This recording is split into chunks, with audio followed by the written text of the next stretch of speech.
안녕하세요 여러분, 밤새 잘 주무셨습니까? 1월 3일 수요일입니다. 오늘도 하루 한 말씀으로 주님의 말씀 묵상하며 주님과 동행하는 축복의 하루 보내시기 바랍니다. 오늘 우리에게 주신 하나님의 말씀은 마태복음 22장입니다. 1절부터 14절까지의 말씀을 제가 좀 긴 구절이지만 봉독해 올리겠습니다. 예수께서 다시 비유로 대답하여 이르시되 천국은 마치 자기 아들을 위하여 혼인잔치를 베푼 어떤 임금과 같으니 그 종들을 보내어 그 청한 사람들을 혼인잔치에 오라 하였더니 오기를 싫어하거늘 다시 다른 종들을 보내어 이르되 청한 사람들에게 이르기를 내가 오찬을 준비하되 나의 소와 살찐 짐승을 잡고 모든 것을 갖추었으니 혼인잔치에 오소서 하라 하였더니 그들이 돌아보지도 않고 한 사람은 자기 밭으로 한 사람은 자기 사업하러 가고 그 남은 자들은 종들을 잡아 모욕하고 죽이니 임금이 노하여 군대를 보내어 그 살인한 자들을 진멸하고 그 동네를 불사르고 이에 종들에게 이르되 혼인잔치는 준비되었으나 청한 사람들은 합당하지 아니하니 내거리 길에 가서 사람을 만나는 대로 혼인잔치에 청하여 오라 한데 종들이 길에 나가 악한 자나 선한 자나 만나는 대로 모두 데려오니 혼인잔치에 손님들이 가득한지라 임금이 손님들을 보러 들어올새 거기서 예복을 입지 않은 한 사람을 보고 이르되 친구여 어찌하여 예복을 입지 않고 여기 들어왔느냐 하니 그가 아무 말도 못하거늘 임금이 사관들에게 말하되 그 손발을 묶어 바깥 어두운 데에 내던지라 거기서 슬피 울며 이를 갈게 되리라 하니라. 청함을 받은 자는 많되 택함을 입은 자는 적으니라. 아멘. 주님의 말씀입니다. 주님께 감사드립니다. 이 아침에 우리에게 주신 말씀 가지고 예복을 입어야 잔치에 참여할 수 있다라는 제목으로 하나님의 말씀을 증거하도록 하겠습니다. 여러분, 초대교회의 모습을 살펴보면 예배를 드리고 예배 후 함께하는 공동의 식사까지를 예배의 전체적인 요소로 이해하고 있었음을 알 수 있습니다. 그러니까 축제에 예배를 드리고 그 다음에 부자와 가난한 자, 신분이 높은 자들과 낮은 자들이 더불어 함께 나누는 축제의 식탁 교제를 다 예배에 들어와 있는 요소로 생각하고 있었다는 것입니다. 그러니까 초대교회는 하나님과 교제하고 성도들이 함께 교제하는 모든 요소를 예배 요소로 이해하고 있었다라는 것을 우리는 생각하게 되는 것이죠. 그러니까 신앙생활이 뭐냐? 잔치집 같은 것으로 이해하는 거죠. 하나님을 경배하는 축제의 예배, 그리고 서로 나누는 식탁의 교제, 이 모든 것을 예배다라고 이해하고 있었다는 모습입니다. 그런데 재미있는 것은 오늘 예수님의 비유를 보니까 하나님의 나라를 혼인잔치, 그러니까 결혼식 잔치로 비유하고 있습니다. 어떤 왕이 아들의 결혼을 위해 혼인잔치를 베풀게 되었습니다. 신하들을 보내 정중하게 사람을 초대하죠. 그것도 2번씩이나 초대합니다.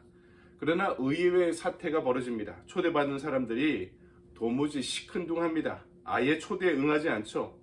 그냥 가까운 사람이 이 혼인잔치 결혼식에 초대해도 다른 일에 우선해서 그 초대에 응하게 될 텐데요. 그것이 상례죠. 근데 지금 높은 지체의 왕이 초대를 하는데도 사람들은 초대에 응하지 않습니다. 상당히 의외의 상황이죠. 또 이들을 초대하니까 한 사람은 밭으로 가고 한 사람은 장사하러 떠납니다. 그뿐이 아니죠. 그 밖에 사람들은 아예 왕이 보낸 신하를 붙잡아 모욕하고 죽입니다. 도무지 상상할 수 없는 사태가 벌어진 것이죠. 이에 왕은 분노하여 군인들을 보내 그 살인자들을 처단하고 그 도시 전체를 불살라버립니다. 이제 왕은 잔치에 초대받은 사람들이 자격이 없음을 한탄하면서 신하들에게 명하여 내거리로 나가서 아무나 잔치에 불러오라 라고 명령합니다. 그 명령에 따라 신하들은 밖으로 나가 이 거리에서 악한 사람이나 선한 사람이나 할 것 없이 아무나 다 만나는 대로 데려옵니다. 그래서 혼인잔치는 손님으로 가득 차게 되었다는 것이죠. 이 비유 다음에 좀 묘한 이야기가 덧붙여 있습니다. 왕이 손님들을 만나러 가서 보니까 혼인잔치에 예복을 입지 않고 참여하는 한 사람을 발견하게 됩니다. 그 사람과 이야기 나누다가 그 사람이 아무런 이유 없이 그런 모습으로 이 잔치에 참여했음을 보고 신하들에게 명령하여 그 사람의 손과 발을 묶어 어두운 밖으로 던져버리라고 명합니다. 길거리에 있는 사람을 데려왔으면 예복을 입지 못하고 온 것이 당연할 텐데 어떻게 이런 일이 벌어질 수 있을까? 오늘 말씀을 보니까 혼인잔치에 참여한 많은 사람들 중에 한 사람만 예복을 입지 않았다라는 것을 볼 수 있는데요.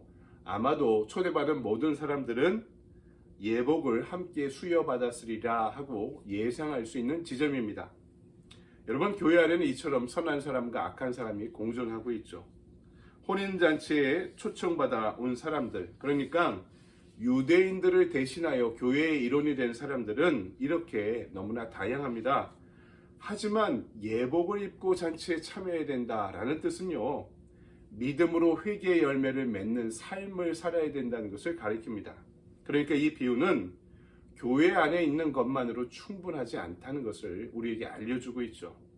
혼인잔치에 초청받았으면 그에 걸맞는 삶을 살아야 한다는 것입니다. 결과적으로 혼인잔치에 참여했다라는 말은 하나님 나라 복음을 전한 예수 그리스도를 수용하느냐 그렇지 않느냐의 여부에 달려 있다는 것이죠. 하나님 나라를 증거하는 예수 그리스도의 삶은 말 그대로 잔치의 삶입니다. 순수한 마음으로 기쁨의 축제를 누리고 형제 자매의 사랑을 직접적으로 나누는 것입니다. 이 삶을 거부하는 사람들은 그 삶의 진정성을 이해하지 못했습니다. 이들은 항상 엄숙하고 심각한 일에 매여 있었죠. 결혼잔치에 가는 일보다 더 소중한 일들로 늘 분주한 사람들이었습니다. 하지만 이 삶을 받아들인 사람들은 그 잔치 자리에 참여하는 것이야말로 어떤 일보다 우선되고 기쁨을 누리는 일이다 라고 생각하는 사람들이었던 것이죠. 그렇죠. 심각하고 엄숙하게 살아가는 것도 중요하지만 예수를 따르는 제자의 삶을 살아간다는 것은요, 혼인잔치와 같이 그분과 먹고 마시고 누리는 축제의 현장으로 초대받은 것과 같습니다. 그분과 함께 동행하기에 고난한 삶의 현장 한가운데서도 축제의 삶을 누리는 것입니다. 그 잔치의 즐거움을 누리는 것으로 인생의 고단함을 극복하는 것을 우리에게 보여주는 것이죠. 이 비유의 본래 뜻을 새길 때 이 비유는 지금도 온전히 우리에게 분명하고 핵심적인 메시지를 던지고 있습니다. 이 비유의 핵심은 이렇습니다. 초대받았으나 초대에 응하지 못한 사람, 그리고 처음 초대받지 못했으나 결과적으로 잔치에 참여한 사람들을 대비해서 이야기하는 것이죠. 이 비유는 분명히 초대받았으나 초대에 응하지 않는 사람들에 대한 경고의 의미로도 받아들여질 수 있습니다. 독일 훔볼트 대학의 교수이자 기독교 사상가였던 레온하르트 라가치라는 분은 이렇게 말합니다. 만일 신앙인들이 하나님의 나라와 그의 정의를 거부한다면 하나님과 그의 나라는 비신앙인들에게로 돌아갈 것이다. 만일 그리스도인들이 성소와 예수의 메시지에 선포된 하나님의 나라를 주장하지 않는다면 사람들은 프루돈과 바쿠린, 마르크스와 레닌에게로 갈 것이다. 만일 신앙인들이 진리를 멸시한다면 비신앙인들이 진리와 함께 하나님 나라를 받아들일 것이다. 그것은 특히 기독교와 그와 연관된 전 세계의 몰락을 의미한다. 수십 년 전에 우리에게 외쳤던 이 외침이 빈말이라고 받아들일 수 있을까요? 아직도 기독교와 교회가 건재한데 무슨 소리냐 할 수도 있을지도 모릅니다. 하지만 사실 오늘 우리 사회에서 이미 벌어지고 있는 일들입니다. 교회는 신뢰를 잃고 있는데 신앙과 상관없이 이 세상에서 선한 일을 하는 사람들이 더 높은 신뢰를 받고 있는 상황이 이미 우리에게 벌어진 지 오래입니다. 누누이 강조하지만 그 이름만으로 특권이 보장되는 것은 아닙니다. 이 점에서 저는 오늘 본문 말씀 말미에 덧붙여진 예복에 관한 이야기가 심상치 않다고 느껴집니다. 그것은 이미 초대교회의 상황을 반영하고 있었던 것이죠. 이미 초대교회에서도 예수 믿는다고 하면서 교회에 나와 있지만 누구나 구원받은 것이 아니라는 것을, 회개에 합당한 열매를 맺고 성령의 열매를 맺으며 살아가는 이들이 바로 구원받은 자들이다. 바로 그리스도의 제자다라는 것을 분명히 말씀하고 있는 것입니다. 사랑하는 여러분, 오늘 말씀은 우리 모두가 이름만 그리스도인이 되어서는 안 될 것이라고 경고합니다. 진정으로 하나님의 나라와 그의 의를 증언하는 삶을 살아가는 사람들이 그리스도인, 크리스찬이다, 그리스도의 제자다 라는 사실을 일깨워주고 있습니다. 기쁨의 잔치에 참여하는 삶을 살아가는 사람들, 그 삶을 우리 일상에 구현하기 위해 애쓰는 이들이 바로 진정한 그리스도인이다. 더불어 그 잔치에 입고 있어야 할 예복을 입고 잔치의 백성으로 걸맞는 삶을 살아가는 사람들을 일컫고 있습니다. 여러분, 그 혼인잔치에 참여하는 이들의 회개의 열매와 주님과 동행하는 잔치집의 기쁨을 경험하며 살아가는 저와 여러분의 하루가 되기를 주님의 이름으로 간절히 축원드립니다. 아멘. 우리 적용의 질문을 볼까요? 오늘 나의 삶은 혼인잔치에 참여한 삶입니까?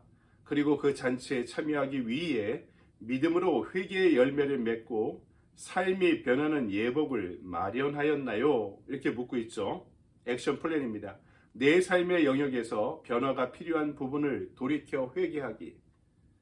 내 삶에 가장 변화되지 않는 영역이 예수 믿으면서도 여전히 옛 모습으로 남아있는 영역이 무엇인가 묻고 있는 거죠. 여러분 한번 묵상하고 진단해 보시기 바랍니다. 추상적인 질문이 아니라 여러분만이 알 수 있는 가장 구체적인 질문일 수도 있습니다. 그것으로부터 돌이키는 것, 그것이 바로 회개입니다. 옛 모습을, 옛 의복을 입고 살던 내가 그 영역에서 그 의복을 벗고 믿음의 새로운 의복을 입고 주님 앞에 돌이켜 나아가는 그런 복된 하루를 보내시기를 바랍니다. 여러분 그렇게 좋은 하루를 보내세요. 감사합니다.